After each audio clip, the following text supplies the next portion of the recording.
পর্যায়ে বক্তব্য রাখবেন মুক্তিযুদ্ধের অন্যতম সংগঠক, সংবিধান রচয়িতা, সাবেক মন্ত্রী, বিএনপির কেন্দ্রীয় নেতা জনাব ডক্টর অধ্যাপক প্রফেসর আবু সাইদ সাহেব আপনাদের সামনে বক্তব্য রাখবেন।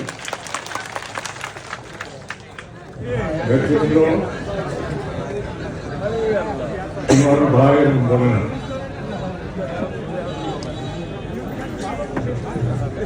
আমি প্রথমেই বলে রাখি আপনাদের কাছে ভোট চাইতে আসি, সবাই তো ভোট চায়, আমি চাইতে আসি, এবং আমরা চাইতে আসি আপনার ভোট আপনি দেবেন, দেখে শুনে বুঝে দেবেন। আপনার বিবেক দ্বারা, আপনার বিবেক দ্বারা, আপনার সততা দ্বারা, আপনার নিষ্ঠা দ্বারা যদি মনে করেন ভোটটা দেওয়া প্রয়োজন, তাহলে আপনাদের কোনো মানুষের নেতা শামসুর রহমান সাহেবকে ধানের শীষে ভোট দিলেন। কারণ জাতি আজ বিভক্ত হয়ে গেছে, তারা বিভক্ত করেছে। ৭১ সালে আমরা যখন স্বাধীনতা মুক্তিযুদ্ধের আন্দোলন করে, তখন একটা ক্ষুদ্র গোষ্ঠী ধর্মের নামে পাকিস্তান হানাদার বাহিনীকে নিয়ে এসে তাদের সাথে থেকে তাদের সহযোগী হয়ে ৩০ লক্ষ মানুষকে হত্যা করেছে এবং একই সাথে ২ লক্ষ বাঙনের সম্ভ্রম হানি করেছে।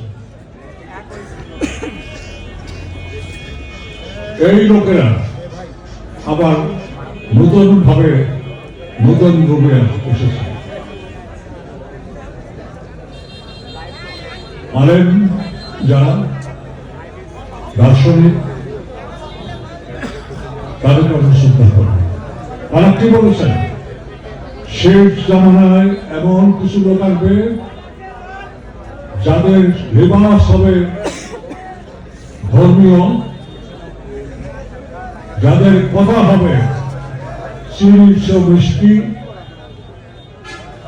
যাদের আচরণ হবে উন্নত সদাসদ, কিন্তু তাদের মনের ভিতরে থাকবে হায়নার মতো হিংস্র। সেই হিংস্রতা নিয়েই আজকে বাংলার মাটিতে একদল ধর্মের নামে আবার মাঠে নেমেছে। ধর্মকে প্রতিষ্ঠা করার জন্য নয়, ধর্মকে ব্যবহার করে ধর্মের নামে বেসাতি করে রাষ্ট্র ক্ষমতায় যাওয়ার জন্য তার চেষ্টা করছে। আপনারা জানেন এদেশের মালিক আপনারা, আপনাদের মালিকানা চিন্তায় হয়ে যাবে, থাকবে না। পাকিস্তান আমলে যেমন আপনাদের মালিকানা ছিল না, তেমনি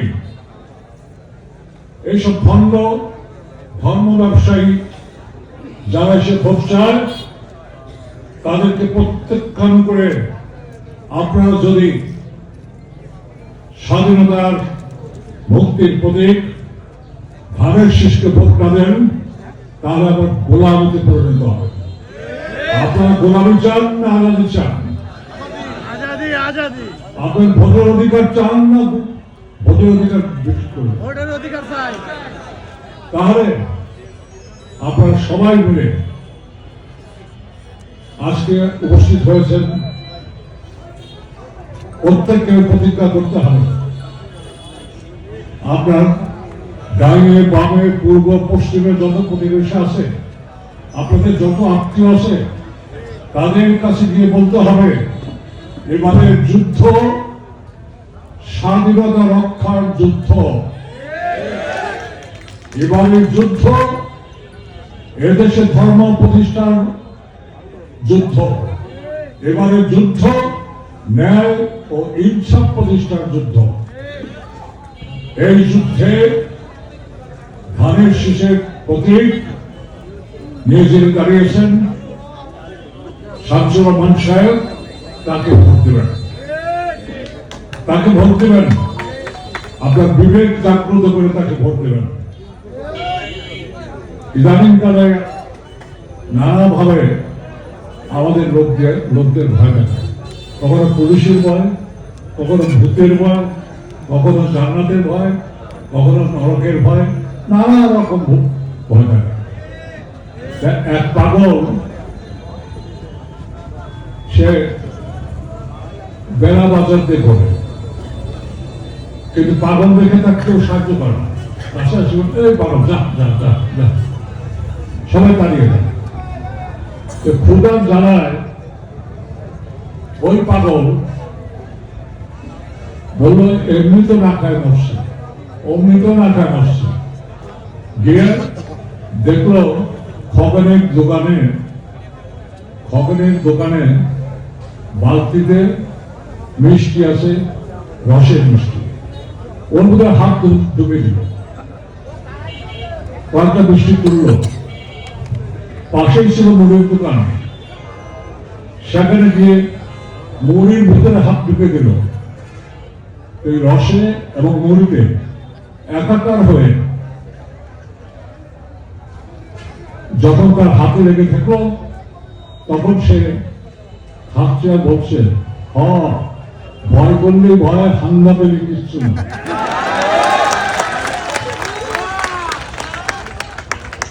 তারা যদি চিন্তা করতে পারেন আমাদের সবার নামে কেস দিয়েছে উনি, 17 বছর পরে এসে আমার নামে সন্ত্রাস বিরোধী মামলা করে, যেটা সম্পূর্ণ মিথ্যার উপর ভিত্তি করে যার চলে, তার আবার আল্লাহর দোহাই দেয়। আল্লাহ কখনো মিথ্যাবাদীকে প্রশ্রয় দেয় না, ভণ্ডদের প্রশ্রয় দেন না, মুনাফিকদের প্রশ্রয় দেন না। এরা ভণ্ড, মুনাফিক, এরা জালিম এবং ধর্ম ব্যবসায়ী। এদেরকে বাংলার মাটি থেকে সরিয়ে দিতে হবে নির্বাচনের মাধ্যমে, নিয়মতান্ত্রিক হবে। বাইরাবান, আমাদের দেশের শিক্ষিত লোকেরা নিশ্চয়ই জানেন, কিংবদন্তি কথা সাহিত্যিক হুমায়ুন আহমেদকে। তিনি এখন তার পিতাকে এই রাজাকার বাহিনী, আলবদর বাহিনী হত্যা করেছে। তিনি খুব স্বনামধন্য কথা সাহিত্যিক। তিনি একটা বই লিখলেন, সে বইয়ে দেখা গেল টিয়া পাখি একজন লোক পোষা শুরু করেছেন, কিন্তু সেই টিয়া পাখি অদ্ভুত টিয়া পাখি। কিরকম? 10 জন লোক আসলে ওই টিয়া পাখি বলে দিতে পারে কে ভালো মন্দ, কে মুক্তিযোদ্ধা, কে রাজাকার। একদিন সালিশে বসছে, তখন ওই টিয়া পাখি বারবার বলছে, তুই রাজাকার, তুই রাজাকার, তুই রাজাকার। আমি বলে নাই, ওই টিয়া পাখি বলছে তুই রাজাকার, তুই রাজাকার। আজকে 90 রাজাকার সৃষ্টি হয়েছে। তারা ধর্ম মানে না, আইন মানে না, কানুন মানে না, কিচ্ছু মানে না। ক্ষমতার যার উদগ্র বাসনায় তারা কেন কাজ নেয় করতে পারে না। তারা রক কাটা, পা কাটা, গলা কাটা, এগুলো দ্বিধা করে না। কিন্তু সবচেয়ে বড় কথা হলো মনুষ্যত্ব। সবচেয়ে বড় কথা হাদিসের কথা, মানুষকে ভালোবাসে। ভোটের সময় সে ভালোবাসে, ভোটের পরে দেখা ভালো। এই অবস্থার ভিতরে আসছে এই নম্বর রাজাকারদের আপনাদের ভোটের মাধ্যমে পরাজিত করতে হবে। আজকে তারা নানা ধরনের অর্থবৃত্ত সব নিয়ে আসবে, সেটাকে প্রত্যাখ্যান করে বিবেকের কারণে দেশকে রক্ষা করার, নিজের নিরাপত্তা বিধান এবং রাষ্ট্র পরিচালনায় যোগ্য নেতৃত্ব বাছাই করার সময় এসছে আমাদের। আপনারা পরিষ্কার দেখতে পাচ্ছেন আগামী দিনে বিএনপি ইনশাল্লাহ ক্ষমতায় যাবে। ক্ষমতায় যদি বিএনপি যায়, এখানে অন্য দলে কেউ যদি এমপি হয় তাহলে এলাকার কি উন্নয়ন হবে? নিজের স্বার্থে পাগলে বসে, তা আপনাদের স্বার্থ আপনারা বুঝতে পারেন না। যার পার্লামেন্টে যাওয়ার রাইটই নাই, তারপর যদি পার্লামেন্টে যায় এলাকার কোনো উন্নয়ন হবে না, কারণ সরকার থাকবে তারেক রহমান যাকে দেশ চালায়। আজকে তাই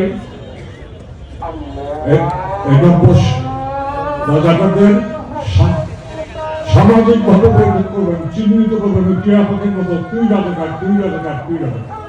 আপনাদের সবাইকে ধন্যবাদ। আমি বিদায় নিচ্ছি। আল্লাহ আপনাদের রহম করুন। খোদা হাফেজ।